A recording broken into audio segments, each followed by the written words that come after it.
Cage Minds, Micah Frankel. Interviews are energized by our friends at Dubby. 10% off with the checkout code Cage Minds.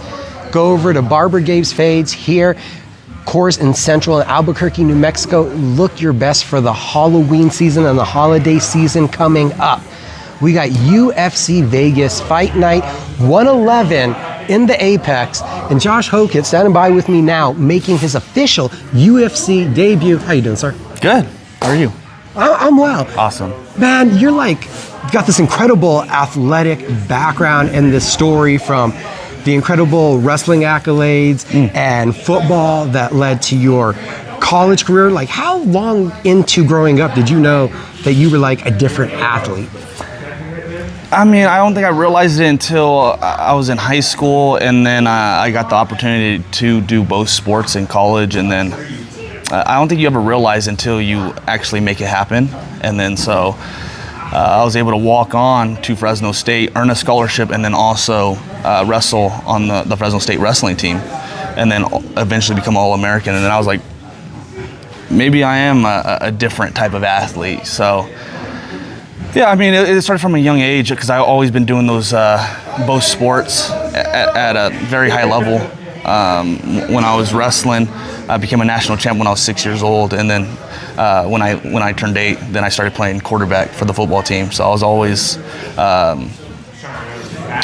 the top football player on my team, and then obviously a top wrestler. So, was there always like a pull between the two sports, or was it able to go back and forth between the wrestling and the football?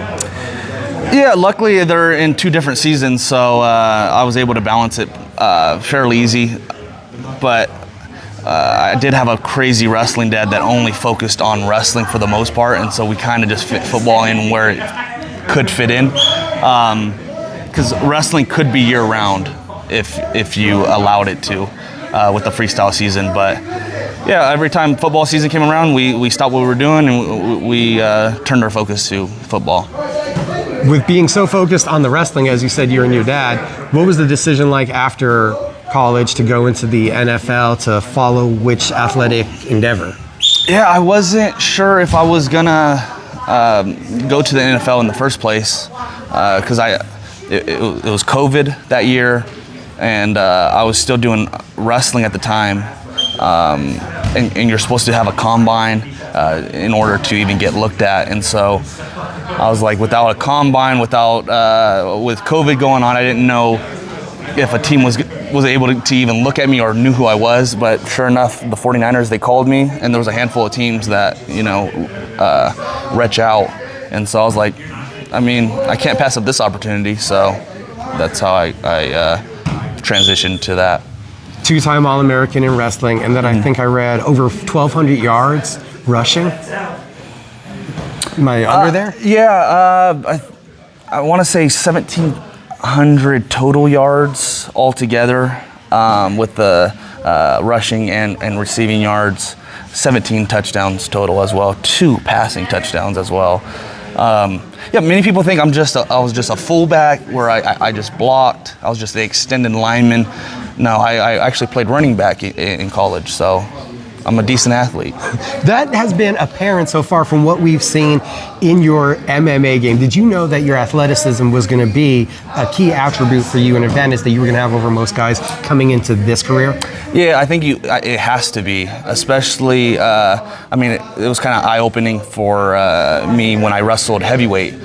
You got to have something to balance out the size difference. And so I wrestled heavyweight. The weight limit was 285, and so these guys are bigger and stronger than me, so I got to be faster, more athletic, smarter than them. And so I'm just that translates to MMA as well. Football ends. How long did it take before you started thinking about MMA? It's interesting how it all works out, because when I walked onto football, I earned a scholarship, and I questioned if I was even going to wrestle in the first place. And then the media, there was always the Fresno State or the local news station, they would always interview me, and they were like, how does it feel to be on the wrestling team or wrestle this fall? I was like, or this winter. And I was like, I haven't even started wrestling. I didn't even tell anybody I was wrestling yet. And so it was kind of pushing me to that direction. And then in college, I had a few questions of, after you're done in college, are you going to do MMA? And I was like, well, if the NFL doesn't work out, then sure. And so maybe the news people, the media, they plant the seed, and it kind of just leads me in that direction. But I mean, I've always been a fan, and I always respected the fighters that stepped into the cage. And so I think it was inevitable.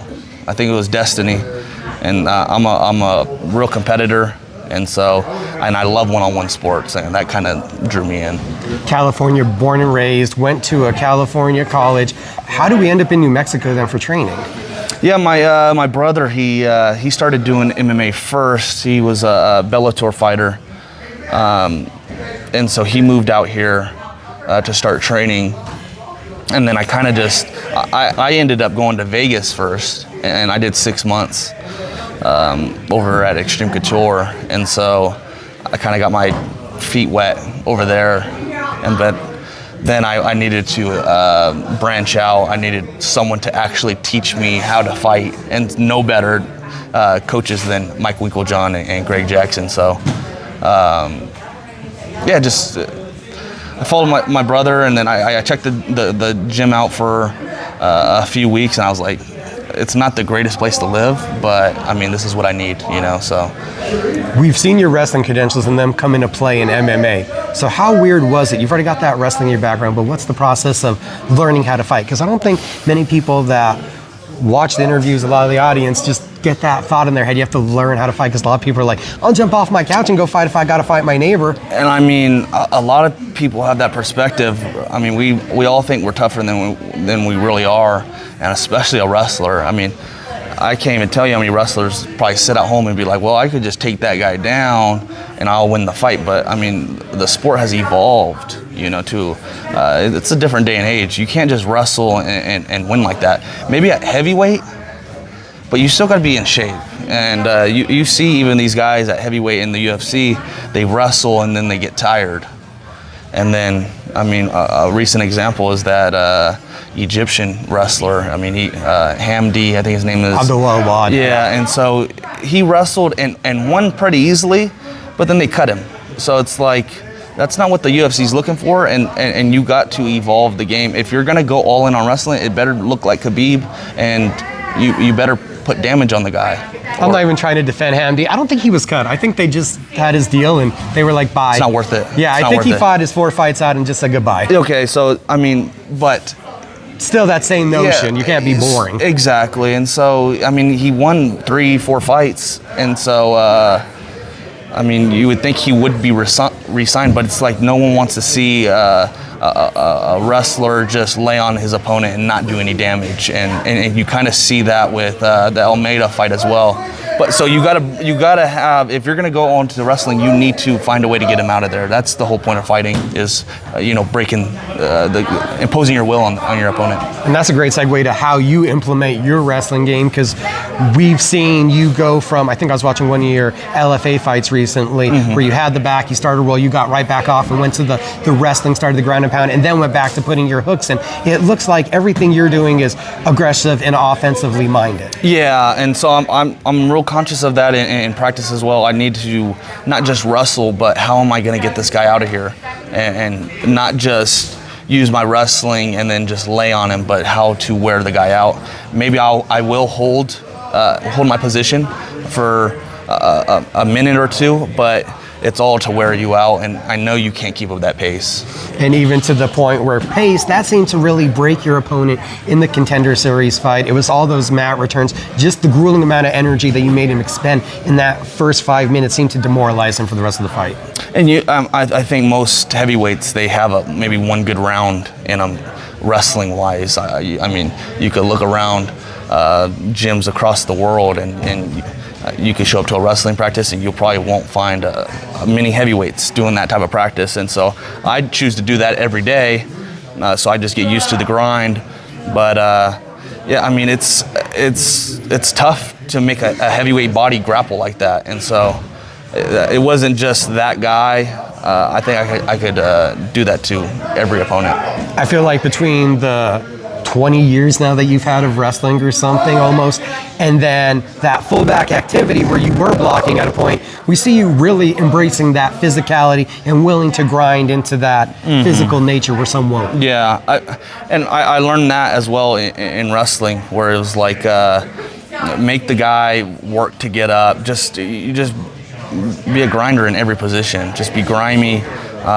Just wear on the guy. Test his will, test his heart, because everyone wants to come into this gym, and not just this gym, but gyms across the world, where they just hit the mitts, or they might do some sparring, they might do a practice, but it's like they're not conscious of, becoming mentally tougher, trying to impose their will on their opponents, and that's a big part of the game, the mental battle that goes into a fight. And so as soon as you start grappling, and then he starts breathing a little bit harder, his cardio starts becoming in question, he starts doubting himself, and then slowly he starts to break like that. And so I choose to go all in on that type of stuff.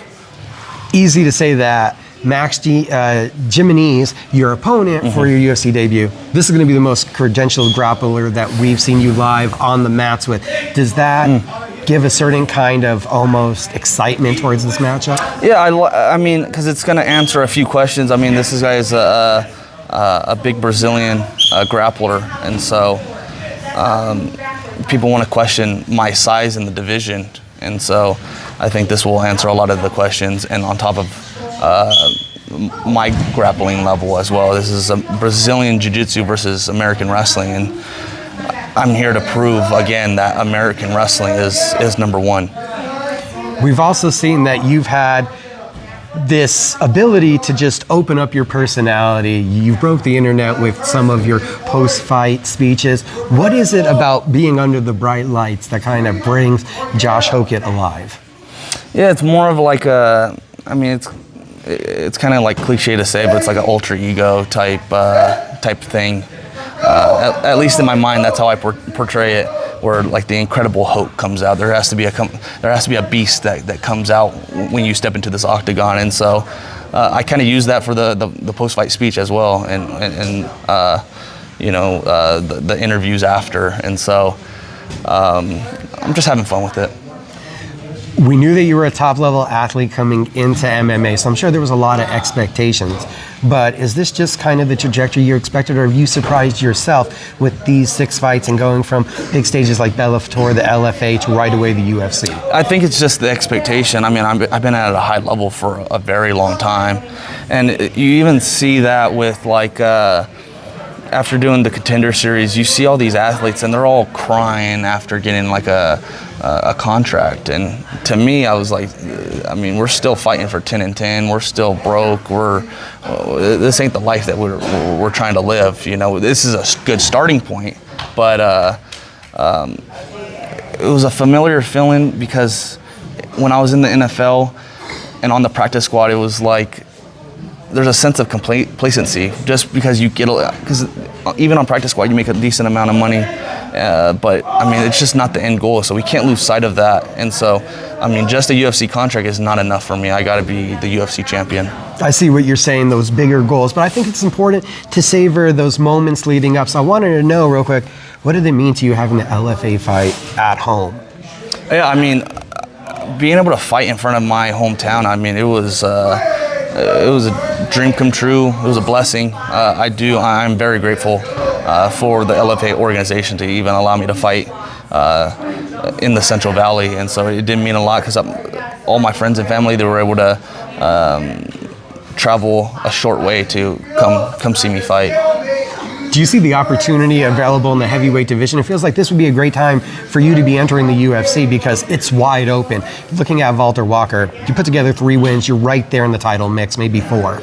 Exactly, and that's why it's important to develop my skills day in and day out because, I mean, especially in the heavyweight division, there's just not a lot of talent, and so like you said, a few wins will get me right into the title shot, and that's where I want to be. And so I got to still be conscious of that, and I got to prepare that I'm trying to prepare for, get ready for like a guy like Tom Aspinall, and I still got to dominate these lower level guys and not just slide by my first few opponents, knowing that a few wins in the UFC gets me to, you know, top 5. November 8th in the Apex, Josh Hokit makes the official UFC debut. Thank you for the time, sir. Yes, sir.